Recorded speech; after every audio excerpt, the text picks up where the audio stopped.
Welcome to the continued podcast adventures of three opinionated guys with mics and too much free time. Strong enough to stop a speeding movie rumor, more powerful than a bad comic book event, able to waste hours of time asking stupid questions to people who have better things to do. It's Dave, Ben, and John. It's Superhero Speak.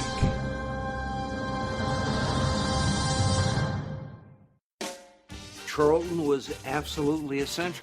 If I hadn't gone up to see Charlton, then none of the rest would have happened the way it did.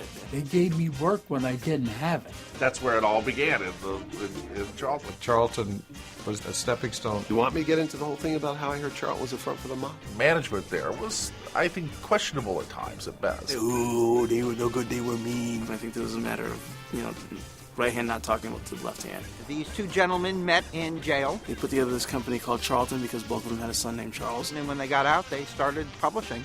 At one point, they actually did have to move the comics operation into a bowling alley. Suddenly you hear a strike and somebody going, yeah! Charlton was a sidewater of a sidewater, and they were out there doing their thing, and nobody was paying any attention. Charlton was just a hodgepodge of weird titles. It was the three-legged dog of comics. Guys were free to do really whatever they wanted within the boundaries of, good taste in the comics code. CATAP. Yes, cheap. They were cheap. Hell yes, they're cheap. What they needed was carbon-based life forms who knew how to type. I don't know how much I should be saying about this. Charlton was selling some of their characters to multiple people? That's kind of funny. Will I be willing to confess to a felony on camera? Sure. The printing press that they had was used to print cereal boxes, which is a whole different process altogether. Printing was horrible. At Charlton, we were getting $4 a page. Would you believe I was getting $8 a page? But there was a little bit of less quality, I'd say, when you get that Charlton book. Paper was much lower quality than anybody else was using. You could smell them beginning to decay even as they were rolling off the presses. They decided to shred tons of archival comic book pages. Somebody just throwing out these original pages because they couldn't possibly conceive of them being valuable. The cover might not be as slick or glossy as the Marvel or the DC one. Or you'd pick up a comic book and the wrong insides would be in the cover. Beautiful artwork. They lay it on the floor so the guy painting the seal didn't drip paint on the floor. And if it was a bad snowy day, they would throw them down on the floor so to absorb all the slush. It's something out of a sitcom, which I suppose is why you're making this documentary. Charlton has its place and deserves to be remembered. There was a creative, powerful force that lived at Charlton Comics, and it was producing top-quality work. I loved working for Charlton. I could have used more money. There wouldn't be a Watchmen if it wasn't for the Charlton characters. I think Charlton should be proud of the stuff they put out. It showed in the work. I mean, some people were busting their butts and coming out with amazing stuff. I'm perfectly willing to say sometimes you really do win the lottery. And I did.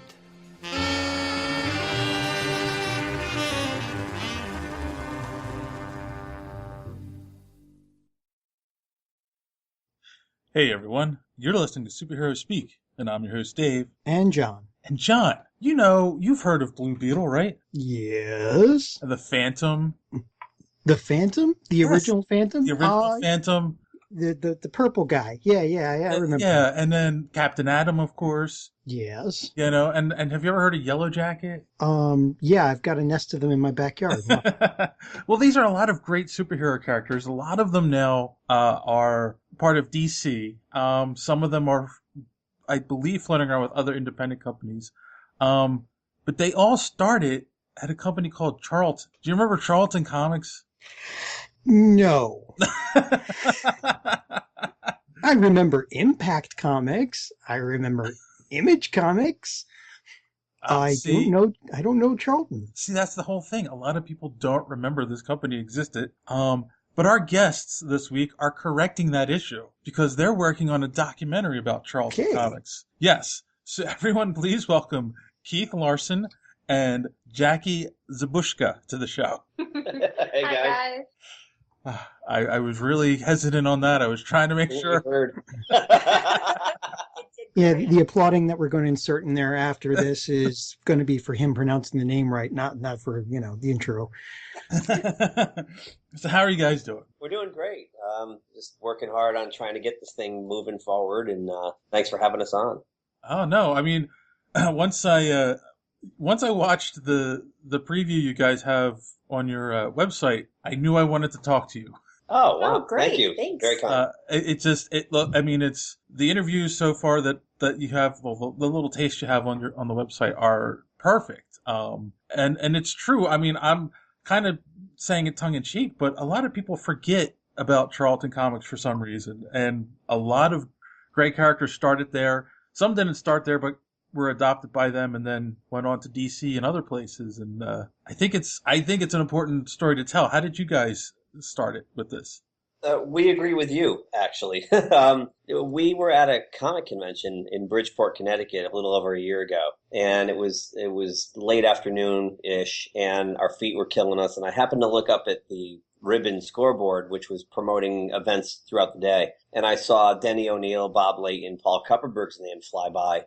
2 p.m. in XYZ room, and I said, oh, let's go to that. Those guys are great. And, I was expecting to hear about Iron Man and about Batman and right. why Paul killed Archie and all this stuff. And they said, you're probably expecting us to talk about the who's who's, but we're going to talk about Charlton Comics. And we just kind of were like, oh, yeah, what's that? And I actually whispered to Jack, I said, look, let's just rest up for 10 or 15 minutes and kind of politely work our way out the door here and not disturb anybody. Within 2 minutes? 2 to 5 minutes, we were in the second row. It was captivating. And hearing the stories that came from Denny and Bob and Frank McLaughlin and Jose Garcia Lopez and Paul, and it took a while to sink in. And actually the next morning is when it hit me that, oh my God, I'm so dumb. This is a documentary idea. It's sitting right in front of me. So I called Jackie back and said, what do you think of this idea? And she was back over in 20 minutes and back down to the convention we went, paid to get in just to cold pitch them. And that's where it started. They said yes, weirdly enough. Right. Well, I mean, I have to imagine, like I said, it's a story worth telling. And I mean, I know especially Denny O'Neil is a great storyteller. And I have to imagine, he even says in the clip in your little presentation, if it wasn't for Charlton, he wouldn't have gotten to some of the other places in comics that he was. So yeah, I mean, so. Have you learned anything that really surprised you so far? Everything. Yeah. Everything. Jackie's our master historian, so I'll kind of defer to her, but the more rocks she turns over, the weirder this story gets. It's great. It's super great. It's super skeevy at times. It's scandalous. It's everything that a movie should be. So is this like the Straight Outta Compton for comics? I mean, totally, yeah. Okay, now I'm scared. Except we don't have bitches and hoes. I mean, we've got villains and foes. Nice. Yeah. And it's true that the, like Denny said, and they all say it, everyone to a man. I think David, we kind of traded emails about this offline, the Neil Adams thing. Right.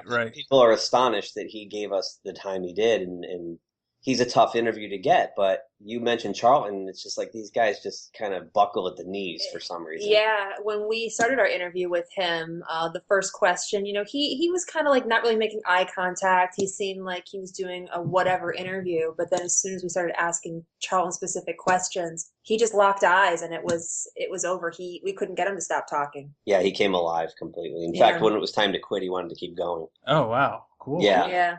So, and they're all like that. Denny's been like that, and Bob, and like every single one of these guys. You mentioned Charlton, and they're all aboard. So it holds a special place in their heart. Right. And so, what is it? I mean, and obviously you don't want to give away too much before your movie's out, but what do you think it is that it makes it so special to them?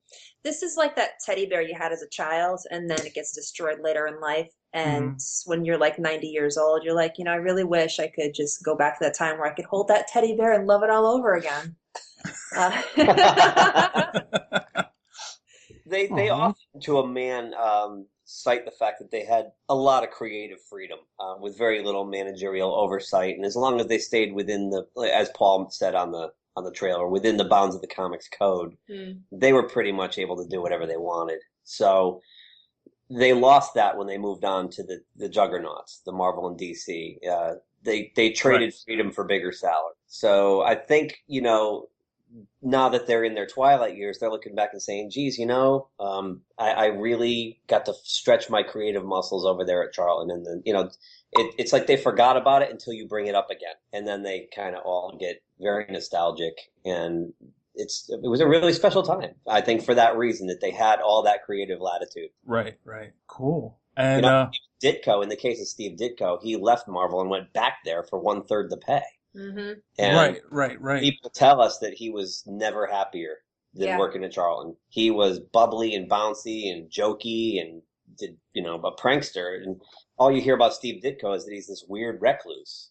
So I don't know what happened to make him that way, but at Charlton they said he was quite the life of the party. Interesting. So is that are you still trying to get him for the documentary? Oh, we certainly are. You want to tell them what we're doing? With with Mort. Yeah. Well, hopefully by the time this podcast airs, it won't be that top secret. But we, I'm sure you've heard of the Charlton Revival. Mm-hmm. That's being led the way by Mort Todd, and they're starting to do some Steve Ditko material with the Charlton Neo line. And with that, Mort has to send off materials to Ditko to have it approved. And after Mort talked to us, after we met Mort for the first time, and he realized how serious we were about the project, and we weren't just some fanboys looking to get a couple autographs, he said, well, I have to send Ditko these books, and maybe instead of sending them UPS, I could send them by courier, and maybe that courier could be you. So if and when I go see him, which I'm keeping my fingers crossed, it's not a done deal yet, hopefully I won't fuck it up, and maybe we can, become geek gods by getting Steve Ditko to go on camera. Well, yeah. We've put together alternative plans, like, he only accepts letters handwritten in pencil. Yep. He will reply. He'll handwrite you back one. So that's one of our other approaches. And we're also having every one of the artists and writers we interview that worked with him, like the Denny's, the Joe Sinnets, and all them, are addressing him direct on camera and pleading him to join the movie. And I mean, it's not necessarily pleading. It's really heartfelt. These guys really looked up to him. They enjoyed their time with him. And this is Charlton. We don't care about Marvel, or we don't care about DC, and we don't want to hear about Spider-Man. We want to hear about Charlton. So that's why Ditko's important to this. Right. And I kind of, just from what I've read about him, and what I've heard, from other people, if you leave it at that, like, we just want to talk Charlton, just talk The Question and Captain Atom, and Mr. A. Yeah. Right, like, that will get him. Don't talk Spider-Man, because we all know those stories at this point. And sure, right? Yeah, I don't see why it shouldn't work. We have our fingers crossed for you. Thanks. Thank you. That would be such a huge win. Yeah, I mean, I'm not gonna go knock on his door and be like, "Holy shit, it's Steve Ditko." It's not gonna happen that way. No, we'll send John over for that. Yeah, you keep me around for something, I know. Yeah. I gotta tell you though, guys, for me, it's kind of weird too, growing up reading these guys, and now I'm in Denny's living room, and it's just kind of weird. It is. And we recently traded emails where he said that he would go with us to make a public appearance and play kazoo if it would help raise money for the movie. That's amazing. We might not turn that down. I wouldn't. So, like, for somebody like me who actually doesn't know what Charlton is, or what it actually represents, can you give an overview of why people should see this, why this is so important to the history of comics? Sure. And just to preface that, we're not far ahead of you. A year ago, we didn't know anything about Charlton either. Like I said, we went to that panel and almost ducked out, and thank God we didn't. It's important, I think, to the history of comics, and then I'll let Jackie finish it, is, the legends that we grew up reading, or that are some still working in the business, all started there. I mean, you got your Dick Giordano's, Roy Thomas, Steve Ditko, Denny, Neil, I mean, the list goes on and on. They all had something to do with that company. Granted, a lot of them were doing romance comics or westerns or war stories, what have you, but they got their start there and went on to bigger and better things. So I think in the history of comics, as far as the creative talent goes, that's a huge story to tell.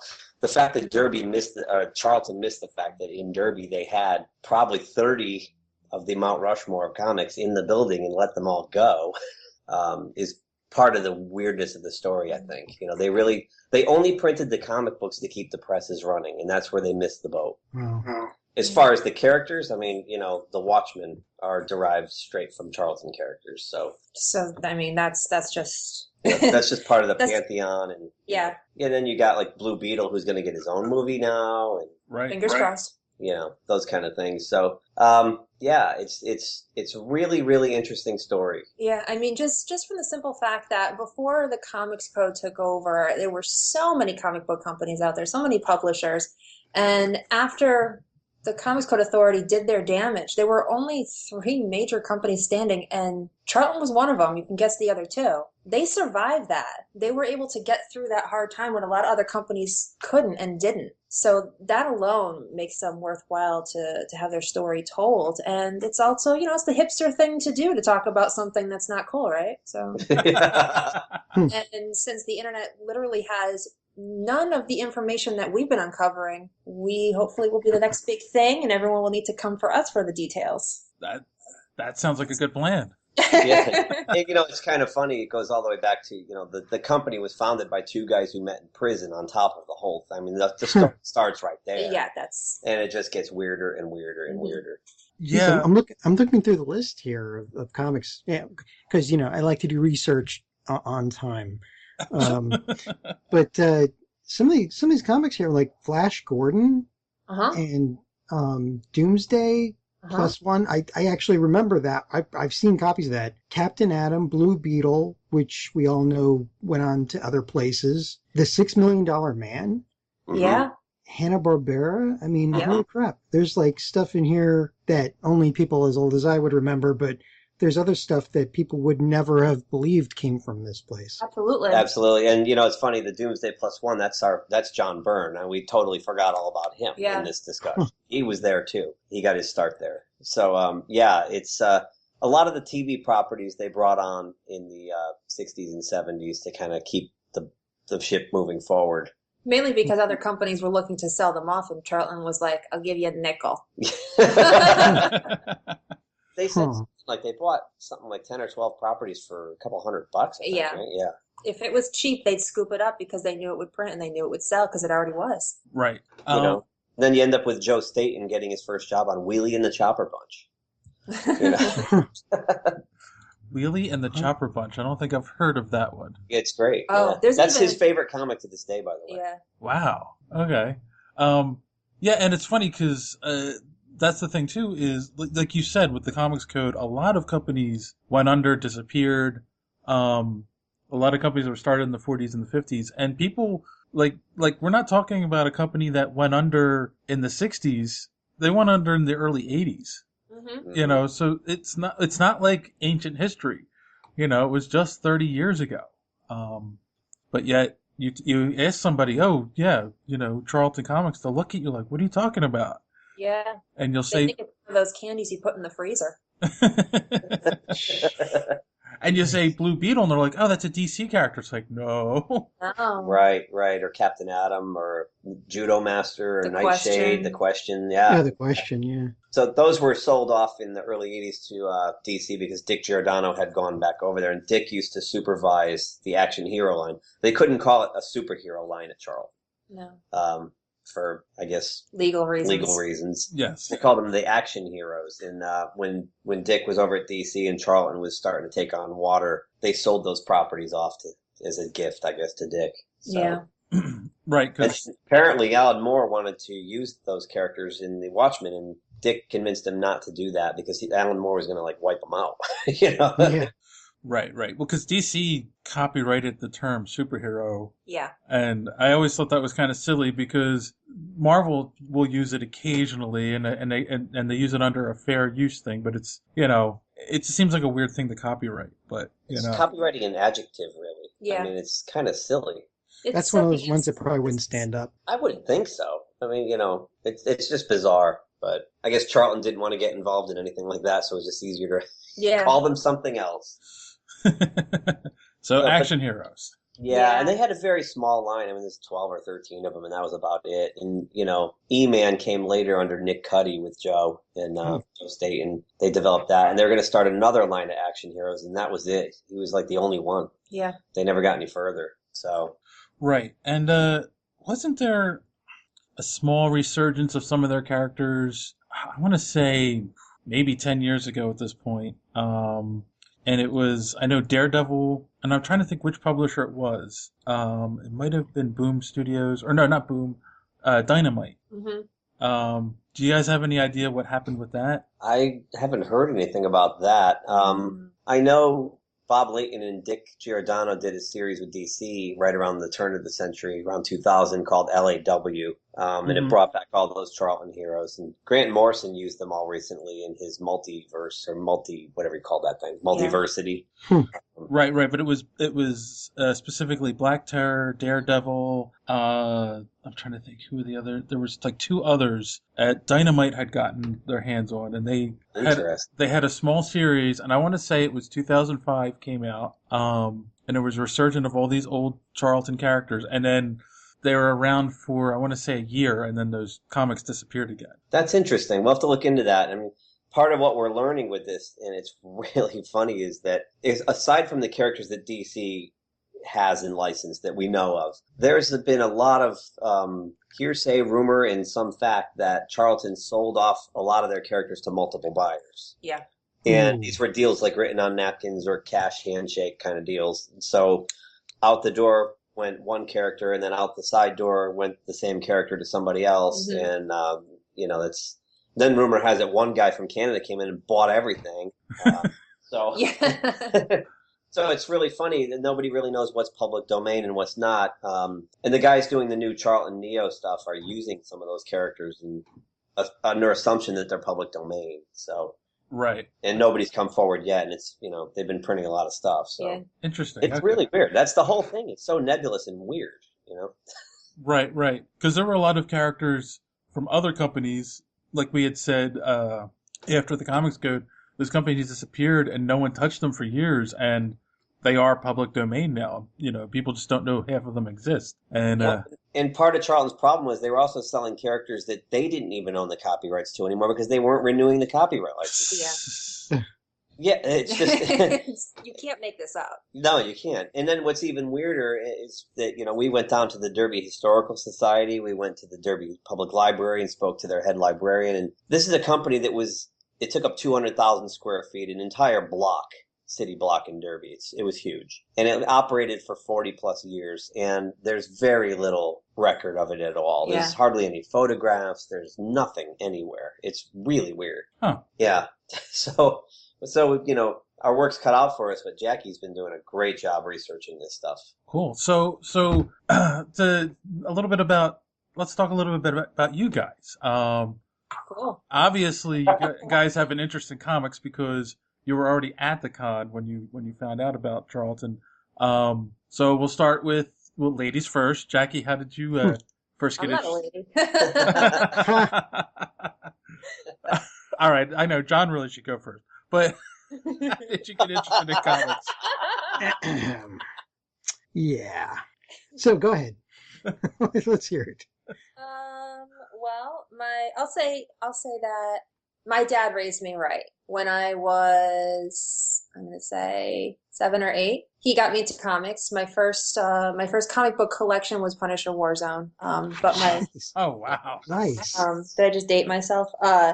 But my biggest love was collecting the Marvel trading cards. And that's how I learned about most of the superheroes, because you'd get the trading card and on the back had their special abilities and their backstory and little snippets of who their foes were.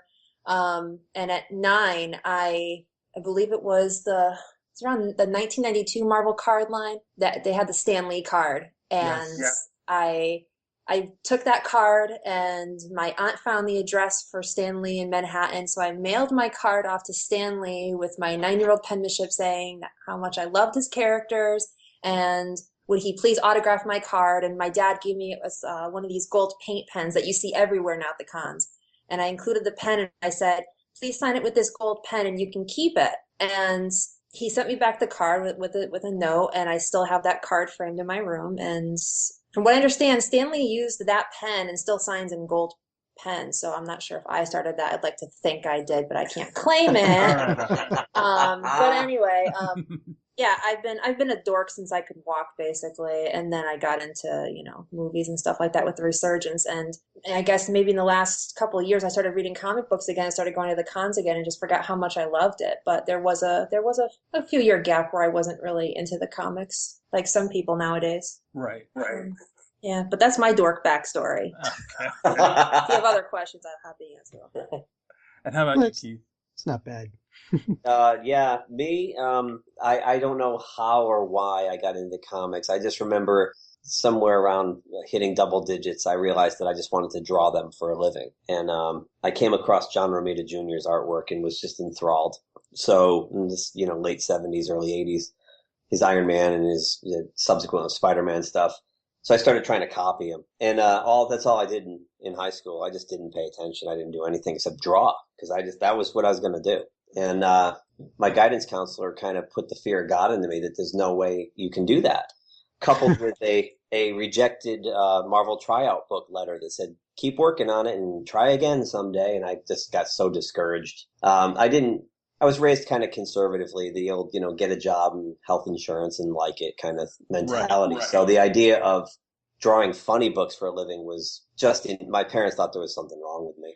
So I gave up, and I kind of wallowed around for a while, didn't know what I wanted to do. I quit reading comics right around the same time. This is late 80s, and because I was just so discouraged with the whole thing. And I went into, film and video production instead as a kind of a closest thing, and started reading comics again off and on in the early 2000s. And then again, when I read that they were going to kill Peter Parker a few years ago, I was like, whoa, what?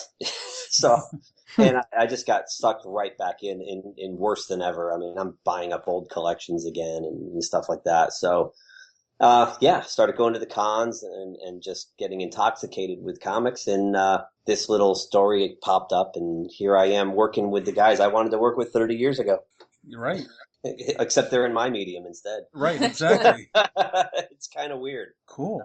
But say never. Exactly. Right. I kind of a similar story, and John can attest to this, If you pay me. No. No, just that, I always wanted to be involved with comics, and we started this podcast, and, we've gotten to talk to a lot of great people, and it's, I can't believe that they fall for it. So. I got to say, too, and Jackie, she works on films and stuff, and you come across a lot of divas and a lot of attitudes, and most of these comic guys are just so down to earth and so humble. They're so nice, and I called Joe Sinnott today, and just how you doing? Oh, how's it going? It's just kind of weird. It really is, but they're sweet guys. They're all nice, yeah. And I think probably because they never earned the big dollars. They're just middle class guys who got to be kids for a living. Yes. They don't even realize that they're legends. It's hilarious. Well, you also got to you got to add in the idea that these are guys who make a living off imagination.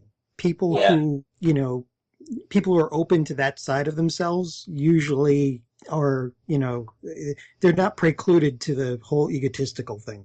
That's true. It's kind of hard to hold those two things at the same time, unless you're paid by Marvel or DC.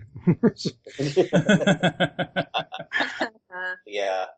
But it's been a strange journey, and now we're just trying to get in as many outlets as we can. Like, thanking you guys again for bringing us on to get some exposure.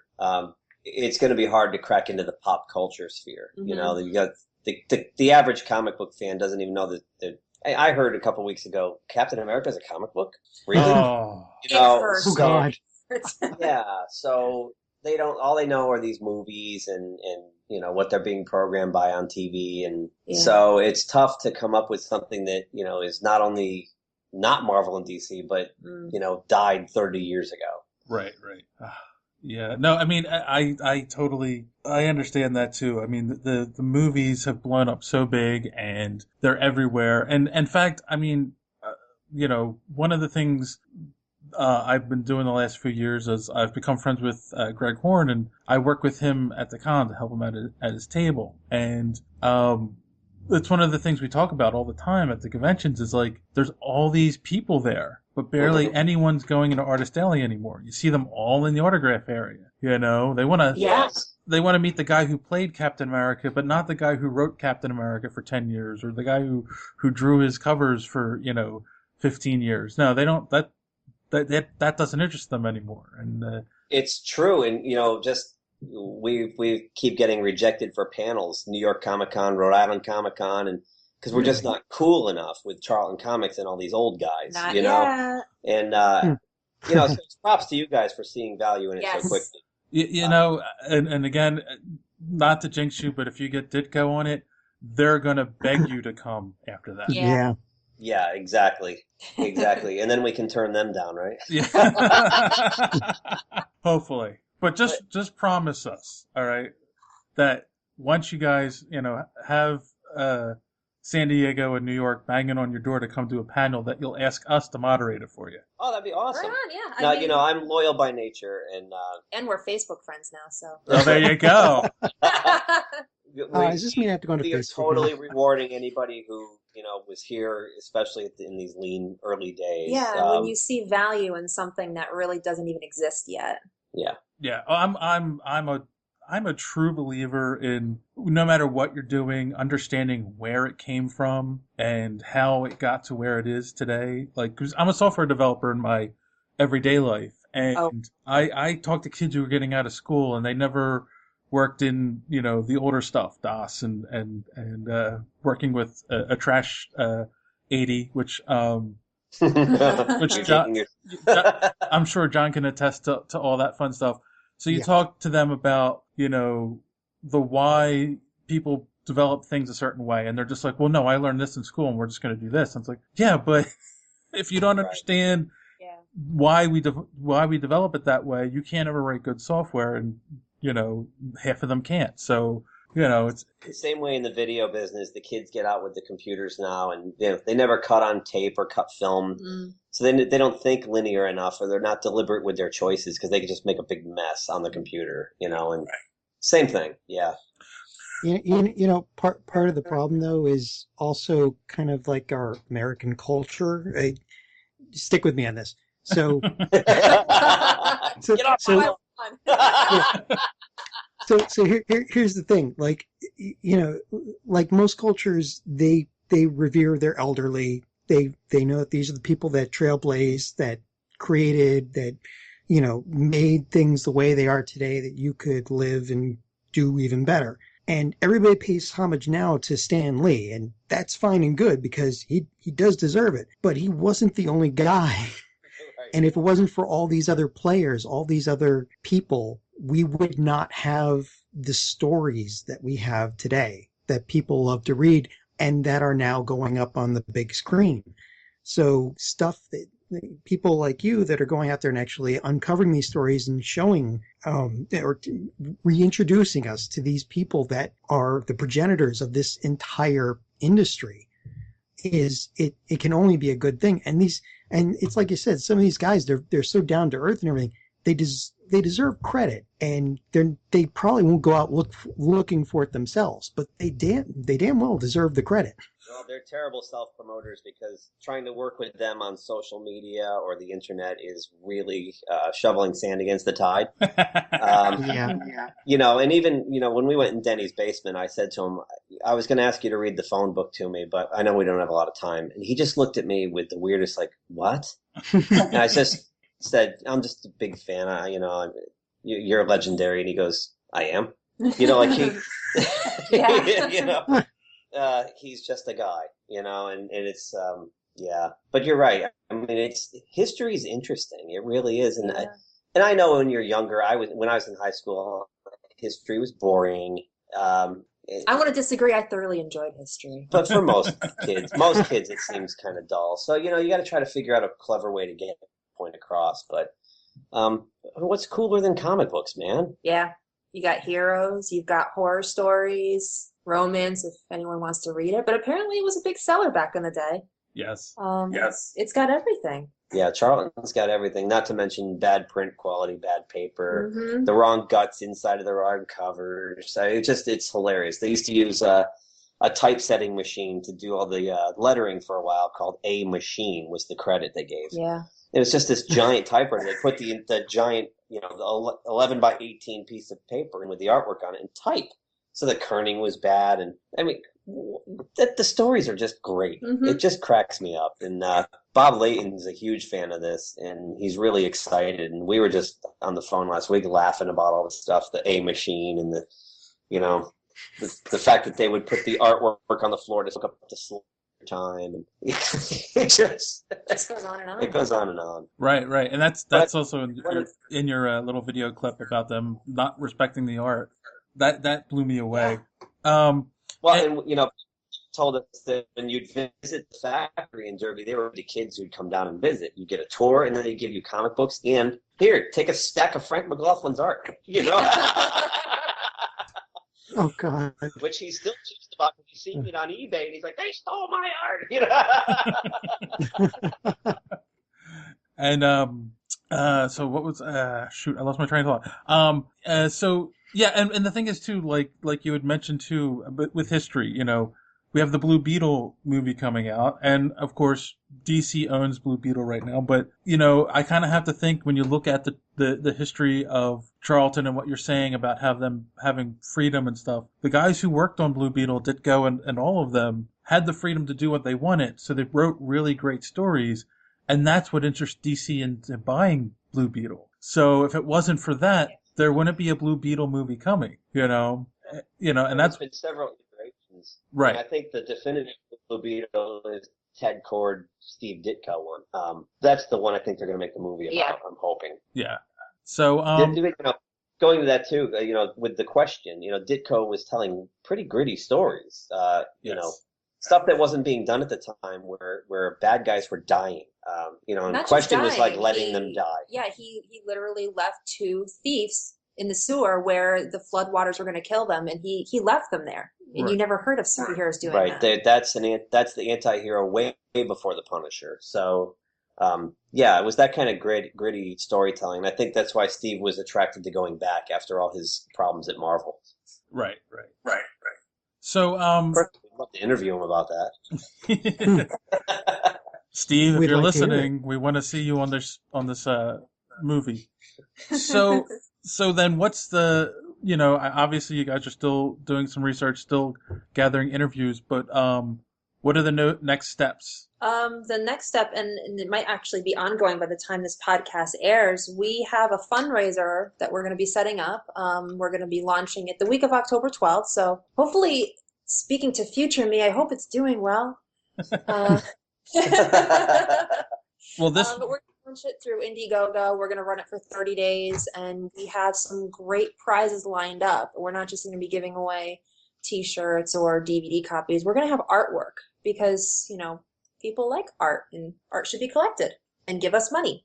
So some of all the faces in the trailer will be contributing, and then some. So we're still gathering, but we have enough already, enough artists and writers committed to doing some cool stuff for us. So we'll have a really cool prize pool, with the ultimate prize being coming to the screening and hanging out with all these guys. Yeah, right. At a cocktail party. So and it's our excuse to get them all in one room because they always, They ask us, when we saw Denny, he was like, "Have you talked to Steve Skates?" And I'm like, "Yeah, we're Facebook friends." And he's like, "How's he doing?" And I'm like, "Holy shit, you're asking me?" They haven't seen each other together in a while, so to get them all in one room will be fun. Yeah. Cool. Actually, this will probably be going up the 7th. Oh, okay. Cool. Awesome. So right before. Perfect. Yeah. Yes. Yeah, so future you still doesn't know. Oh. I need to get that goddamn DeLorean fixed. Yeah. And Joe Staten and Nick Cuddy have actually offered to do an original E-Man comic with 2 of the contributors as the villains, and draw them in, and Mort Todd will publish it in Charlton Arrow. So I think, how about that? Yeah, that's a cool cool prize too. Yeah. Cool. And and obviously, I mean, I know movie making, there's a lot to it. once you get but do you have any plans or what your ideal plan will be once it's finished for distribution? Yeah, well, the first goal is to raise enough money to finish the principal photography, because we have to do a lot of traveling to find some of these guys now. They've been splattered all over the U.S. and abroad. Mm-hmm. And we've gotten the people in the Northeast that are within driving distance. So now, and that's been completely out of pocket, all sweat equity to get that trailer put together. We went for those home runs right away. Yeah. The faces and the names, people go, whoa, these guys work there? That was our plan, and it worked out perfectly because the response, much like your response, has been overwhelmingly positive. Then from there, we're just going to try to go to the festival circuit, and some small theatrical distribution, and hopefully sell it off to Netflix or something. We just want to, I mean, we're going to keep our options open. We want to know who's interested, because our original thought was just to sell it to like public, CPTV, something like that, or PBS. And our other producing partner, he said, no, you're thinking way too small. This could be something great that people really want to know about. And once we got that going, we started thinking, okay, so what happens if we do sell big? We're not looking to get rich, but we might make some money. And we thought back to when we were at that Bridgeport convention, when we first conceived the idea and we're asking these guys to join in. And when we pitched Denny O'Neil, he had a postcard on his table for the Hero Initiative, which is a charity foundation that collects money to give to comic book creators who have medical bills that they can't pay for. And so the charity foundation will step in to help them pay their bills. And so we thought, when we sell this movie and we get some money for it, we'd like to give back, because these guys said yes. So why not support a charity that would support them directly in their time of need? So that's the plan. Yeah, we want to give a big chunk of the money back to the Hero Initiative, and that's been the goal from the beginning. Yeah. So that's actually awesome. Yeah. And the other producing partner, Dennis Peters out of LA, he's a friend of mine I've worked with for a long time, and I was telling him about it. He said, can you send me over the pitch deck? And I said, okay. And I sent it, and he called up. He goes, are you crazy about it? You're nuts. And I said, oh, it's a bad idea? And he goes, no, you're thinking too small. And he doesn't know anything about comics. Yeah. So he just read our little pitch that we took to those guys last year and thought, this is a bigger story than you realize. Mm. And he corrected our thinking and got us thinking that way. So suddenly our little 12-person interview pool went to, it's almost, 50? God, 50. Yeah. And growing. Because it seems like everybody's worked for Charlton and had no idea. Cool. So we're also hunting down, some of the founders' family members. We're hunting down people who worked in the factory, maybe color setters, or even accounting. There's an accountant that contacted us. So we're trying to get a story. The story is accurate as we can. Not just the ones that came out of there, but the people who ran this factory, the people who I mean, even if I put a message out there, even if you swept the floor, you have stories, you saw things that we can't relive. So someone needs to tell the story. Right. Yep. Have you guys ever heard of tug.com? No. That sounds vaguely familiar, though. Okay, so here's my 2 cents that I'm going to recommend to you. Tug.com is a website where they work with AMC and Regal and a bunch of different other movie theaters. And what you do is you say you want to have a screening of your movie on this date, blah, blah. And they give you a range of dates you can select from. And what you do is you set it up where people say that they're going to come. They pre-purchase their tickets, and you put a percentage of it towards any charity that you want. So you can put it towards the Hero Initiative. Oh, that's great. Yeah, that's great. I just think that would be a cool way to distribute the movie, once you're at that point. I mean, I know you guys are a little while away from that, but just a suggestion. We are, but it did come together faster than we thought. Like we were just kind of taking our time with it, and then we did a panel at the Connecticut Comic-Con in Mohegan Sun back in August, and that it just exploded right there. It just went nuts. And now our day jobs are getting in the way. Yeah, our day jobs. They always do. So actually, but you have a background in media. Have you ever created a documentary before? I was primarily an editor, and I cut a few. Okay. And I produced little shorts and side projects. I shot a feature in the 90s that never saw the light of day. I look at it now and cringe. But It wasn't the original Fantastic Four, was it? no. Oh, you got me. Howdy. Actually, I made the new one too. Oh, okay. I thought I could do better, and I just no. And I just always kind of I got somehow pigeonholed into the make my dreams better. I could never get out of that edit chair once I got in it. So I took a job in video manufacturing last year with an equipment manufacturer, which gives me a chance to step back now and work on my own things. So that's worked out better, I think, right now. So, instead of doing production 50, 60 hours a week for somebody else, I can take my spare time and do it for me. Cool. But what's great though is I also work in film. I'm a makeup artist and special effects artist by trade, and now I get to be on I'm still behind the camera, but it's a different position. But all of these years I think I've put in at least 12 years in the industry. So now all this knowledge that I've learned and collected over this past decade and plus some has really been put to good use. And I also have some great friends that I can reach out to and say, hey, I don't know what the fuck I'm doing. Can you give me some advice? She's being modest. She's doing a great job. What have you done special effects for? Do you like bad sci-fi movies? Because I've done. Am I a geek? I mean, geez. What kind of is that a trick question? I don't understand. And if you like bad Lifetime movies like Joe Staten does, I've also done a couple of those. And then I've done stuff that's gone to Sundance, Tribeca, Toronto. But yeah, it's fun. I get to be a nerd. And my day job is still part of the documentary medium, so it's great. Cool. Yeah. No. Yeah. It's. I know. I have a few friends that are in special effects, and you guys are an interesting breed. That's all I'm going to say. Yeah, we're weird. Yeah. Yeah, Jackie likes spiders. That's just creepy. So, like a little girl and run out of the room. So then, as filmmakers, is there anything that you guys have learned from this experience? We're learning more about Charlton itself. The actual production. We're looking out because it's actually we're doing honestly very little work. It's everybody around us that's helping us out tremendously. We just with lining up these interviews, we end up all day 3, and every time we go to another one, they're like, "Oh, have you talked to so and so?" We're like, "Oh, we want to. Here's their home phone number."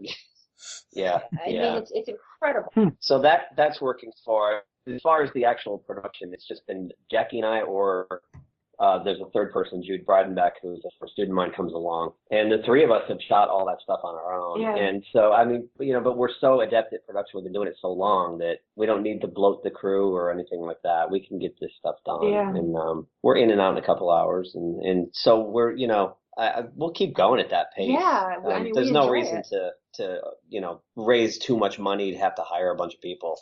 Right.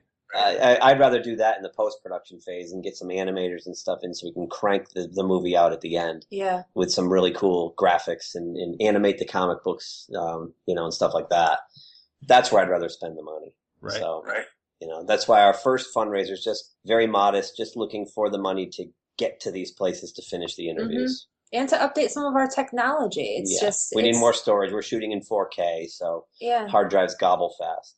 Oh, wow. Yeah, so we're shooting in 4K with the AJA Scion, and the idea is shooting in 4K, and we're going to deliver in 1080, so I can zoom in on a frame up to 300%.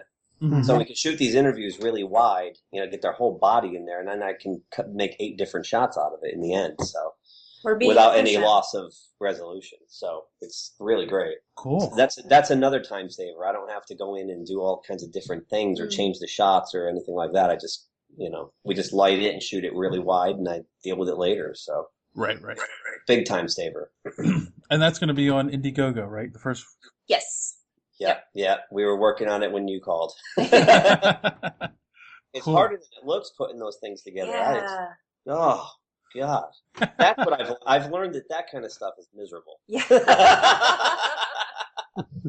Well, there's always a work point to this stuff. It's not there's always a little bit of sweat, blood, and tears that has to go into it. It's true, but we're so in love with this project now that it's just all we want to do. Yeah. Really, it's consuming us now, and that's a good thing. So, then do you have a do you kind of have a deadline you've given yourself? Like, you want it out by a certain time?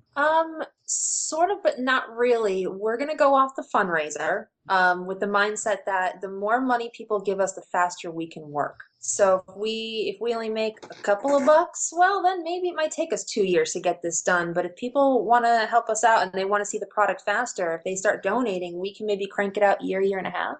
Yeah. I mean, post-production is going to take a long time because we want to put a lot of love in there and reanimate some of these characters, maybe do some reenactments. We want to get creative with it because we don't want it to be just talking heads. We don't want it to be just a history of comics. We want it to be an enjoyable experience for people who maybe don't even like comic books, and we might turn a couple people over. We want to keep the tone of the trailer, and that's Bob Layton asked me to specifically make sure we did that, not turn it into a boring show. Keep that tone throughout. And how could you not? I mean, it's a crazy story. But, the other thing is we're going to have hundreds of hours of interview footage. That trailer was 19 hours of interview footage. Yeah. Wow. And we've shot 3 interviews since with Neil Adams and Frank McLaughlin and Jose Garcia Lopez that I'm going to put something from them into a B version for the Indiegogo. So, we'll swap out some of the other guys you see too much. Right. But yeah, it's a lot of stuff to trudge through. So when we're done shooting 40 or 50 interviews, we got to trudge through. Each one's an hour to 2 hours long. Yeah. So that's where it's going to be. That's where we're going to need some money for like some offline editors to just start pulling these sound bites for us and kind of trudge through all this stuff. So it takes time, but we're going to go as fast as we can because we want to see it too. Right. No, because definitely I agree with the tone of the preview. I mean, it's very fun and light, and it comes off as all of them talking about something that they enjoy, and they're passionate about. And that's what we wanted to do. We front-loaded it with all the goofy, oh my God, the offices were in a bowling alley, and the paper was cheap, and all this kind of stuff. But then we wanted to, kiss black and come back with, these guys really do care about it, though. Yeah. And they really did love it there. And I think Denny's whole thing about sometimes you win the lottery is, when he said that, I was like, oh my God, that's the closer. That'll probably be the last soundbite in the feature. That's gold. Cool. Yeah, it's and he meant it. He took a long time. He sat back and thought about it and came back with that. When Jackie asked him, if you could summarize your time at Charlton, what would you say? That's excellent. Yeah. So. All right. So I think that's actually it's going to be the end of the movie, and I think it's a good place to put a pin in this one. Unless there's anything else you guys want to add before we wrap it up. Just you guys are great, and thank you again for having us on. And anything we can do to help out your podcast and help promote you and do some cross promotion, let us know. You're outstanding. Yes. Oh, thank you. You too. And maybe you guys could come to that live cocktail party screen, do like a live podcast from there with all those guys. That would be awesome. You just made my year. That's all I'm saying. All right. Well, on that note, boys and girls, look for that very special episode coming hopefully sometime soon. And until then, as always, don't let your cape get caught in the door. Have a good week. Okay, now it's my turn. Okay, what are you doing? Taking over Dad's mic so I can be part of superhero speak. Duh. Well, there are better ways to join the conversation. Really? Like what? Well, you can interact with them on Facebook, Twitter, Google+, and even Pinterest. Wait, people use Pinterest? And what's Google+? I don't know, something to do with circles. Anyway, you can also see all their posts, including comic book reviews, on their website, where you can also sign up for their mailing list. Cool! Yep, are you still going to try to hijack Dad's mic? Nope, I'm going to try to answer the stump the key question. Nice. So who do you think would win in a fight between Rainbow Dash and Squirrel Girl? Oh, that's a hard one. Oh no, Dad's waking up. Run for your lives! Oh, what are you guys doing? That cape's gonna get caught on the door.